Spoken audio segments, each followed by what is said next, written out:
मैं इस मन से एक बात बोलना चाहती हूँ। आज से 6-7 महीना पहले मनोज मेरे पास ब्लैक कॉफी लेकर आए थे और उस समय मेरे सिर में बहुत दर्द हो रहा था डिहाइड्रेशन की वजह से। सुबह में एक आध सर्जरी आ गई थी इमरजेंसी, तो मैं बिना ब्रेकफास्ट के आ गई थी। इसने तुरंत पैकेट खोला और बोला कि मैम आप इसको पी के देखिए, और सचमुच में विदिन 5 मिनट्स कोई चमत्कार हो गया। मेरा सिर का दर्द कहाँ गायब हो गया मुझे नहीं मालूम। फिर मनोज को मैंने बुला के कहा कि भाई वो कॉफी जो तुम लाए थे, मैंने उसको देखा भी नहीं था कि उसमें डिएक्शन लिखा हुआ। फिर मैंने उसको बोला कि जो तुम कॉफी लेके आए थे भैया एक पैकेट दे जाओ, हमें तो ये बराबर जरूरत पड़ेगी। वो ला के दिया। उसके 2 महीने के बाद उसमें से मैंने बीच में जब मुझे सिर दर्द होता था तो मैं निकाल के पी लेती थी। तब मुझे पता चल गया था कि डिएक्शन था। तो मैं नवंबर में दिल्ली गई तो मेरे पास 20 उसमें से कुछ पड़ा हुआ था। मेरा बेटा MBA कर रहा है, तो मैं उसके लिए लेती गई कि वो हो सकता है कभी रात में पढ़ते पढ़ते थक जाए तो उसको यूज करेगा तो फ्रेश लगेगा। उसने मुझे फोन करके बोला कि मम्मी ये कॉफी बहुत अच्छा है। तो अभी हाल में मनोज हमारे पास आया था, तो हमने इनको बताया कि बाबू कह रहा था कि कॉफी बहुत अच्छा है। अच्छा, उसके कुछ दिन बाद 8 जनवरी को मेरी मदर बहुत जबरदस्त ठंडा लगने से कोल्ड स्ट्रेस की शिकार हो गई। उसको हेरिटेज में हम लोग एडमिट किए। मल्टी सिस्टम फेलियर में मेरी माँ चली गई थी। उसको पैरालिसिस लिवर सिरोसिस था, दवाइयाँ चल रही थी, और वहां जाने के बाद किडनी भी उसका बॉर्डर लाइन पे आ गया था। और उसको आईसीयू में हम लोगों ने 5 दिन रखा था, और बिल्कुल हमारी सांस ऊपर नीचे होती थी, पता नहीं ये रहेगी कि नहीं रहेगी। 6 महीना पहले मैंने अपने फादर को खोया, 13 जून। मनोज ने गायनोडर्मा मुझे दिया जबरदस्ती। 18 तारीख को मैम आप इसको पिलाइए।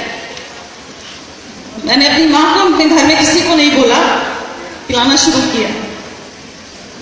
72 घंटे के अंदर मेरी माँ जो बिस्तर पे टॉयलेट करती थी मुझे ही करना पड़ता था, क्योंकि यहाँ नर्सेज मिलती नहीं है जल्दी नाइट। 72 घंटे बाद मैंने देखा मेरी माँ रात में उठ के खुद से बैठ गई है।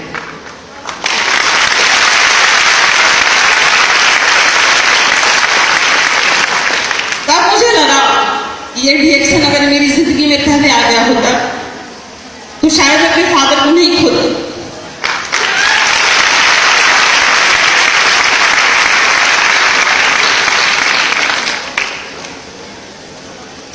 मैं प्रैक्टिस कर रही हूँ गायनी का।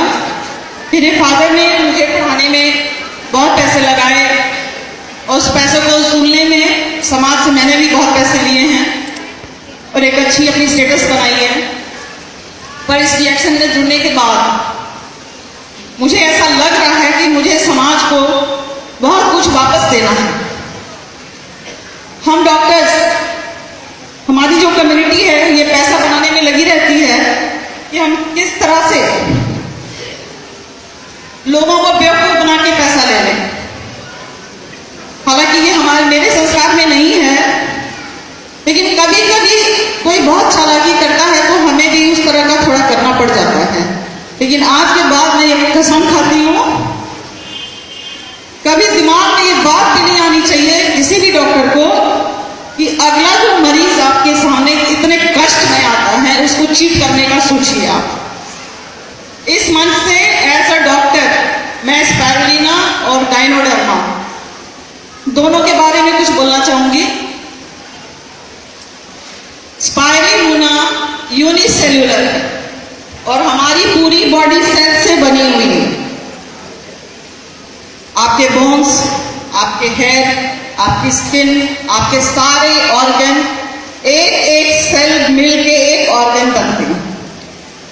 क्योंकि स्पाइरुलिना यूनिसेल्यूलर है, इसका जो सेल वॉल है वो बहुत पतला है, और हमारा जो सेल होता है उसका जो आउटर मेम्ब्रेन, उसकी जो सीमा होती है उसमें एक छोटा छेद होता है, उसको बोलते हैं साइटोप्लाज्मिक पोर्स। उसमें से ये घुसने में बहुत कामयाब हो जाता है आराम से।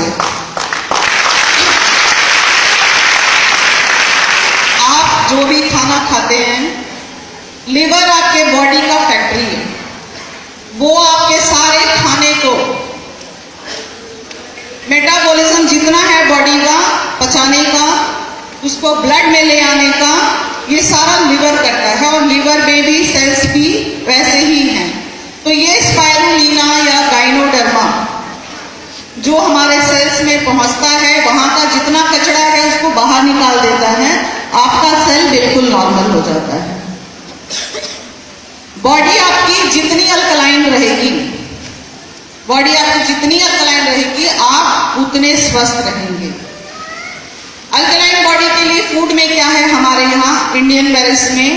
मूंग, हरा मूंग आप अगर खाएंगे वो अल्कलाइन है। हरी सब्जियां अल्कलाइन है जिसमें कलर्स हैं, जैसे गाजर हो गया, शिमला मिर्च हो गया, ऐसे बहुत सारे फूड हैं जो अल्कलाइन हैं।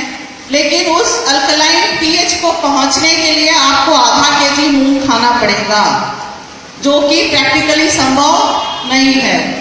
लेकिन अगर स्पाइरुलिना का 3 से 5 ग्राम खा लेते हैं, आपकी पूरी बॉडी अल्कलाइन हो जाएगी।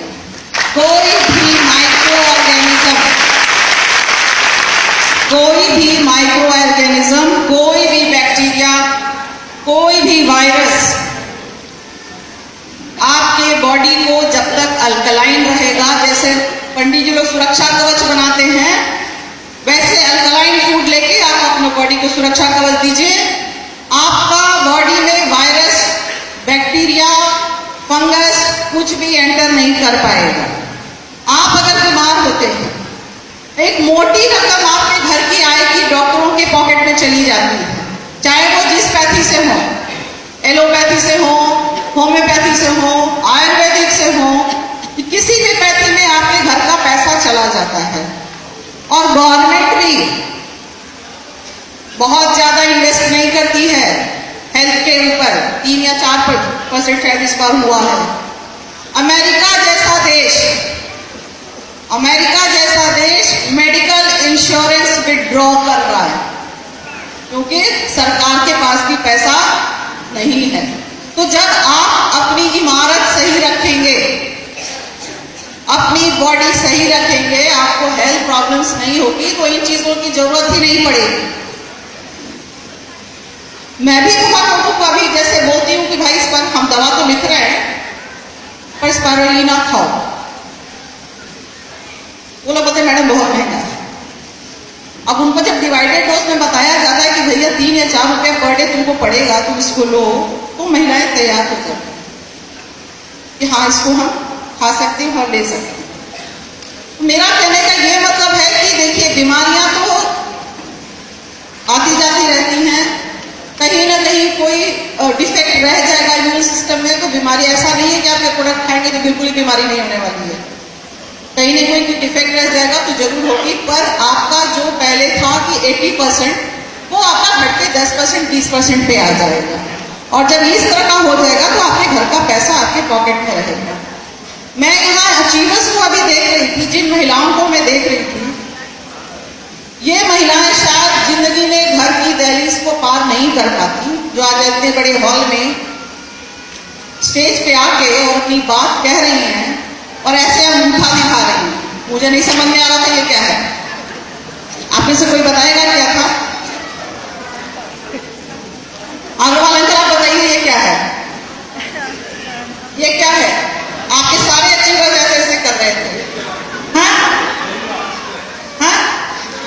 नहीं, हम आ गए यहाँ, तुम कहाँ हो?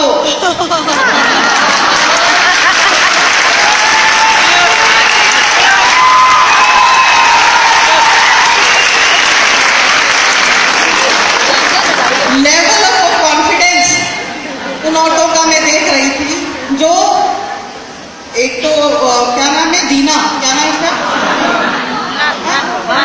धानो Devi, hats off to Dhano Devi. Body language, level of confidence, आज मैंने उसका स्टेज पे देखा। और ये किसकी वजह से हुआ है? रिएक्शन। ये मैडम से डॉक्टर ने रिएक्शन का बहुत ज्यादा, शायद मुझे बहुत पैसे की जरूरत नहीं पड़ेगी इसमें, पर जो लोग जुड़े हुए हैं प्लीज काम करिए, और ये हेल्थ का जो परचम है ना इंडिया में, आप लोग लहराइए।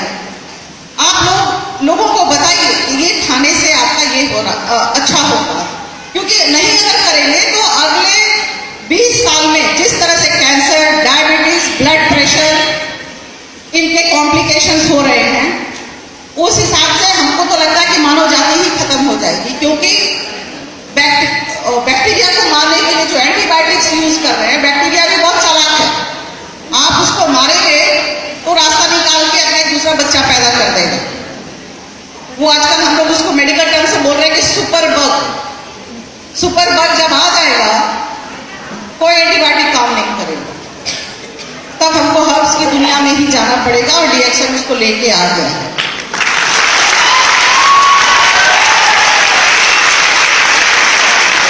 तीसरी बात मैं बोलना चाहूंगी, मैं यहां तब से बैठ के लोगों देख रही हूं, आप में से किसी ने इस लोगों को देखा है ध्यान से? यहां बहुत लोग शिव जी को जल चढ़ाते हैं। शिव जी का 3 त्रिशूल है? लग रहा है ना? एक मारेगा नहीं सुनेगा, दूसरा तीसरा बगल से खड़ा है, जाओगे कहां बीमारी के लिए?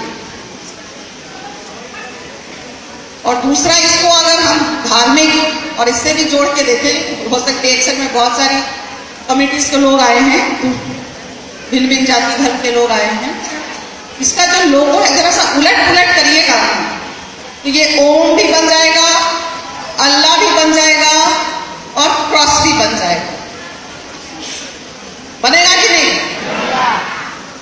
डीएक्सएन एक ऐसा प्लेटफॉर्म है जहां कोई जाति, कोई धर्म, कोई रंग भेद नहीं है।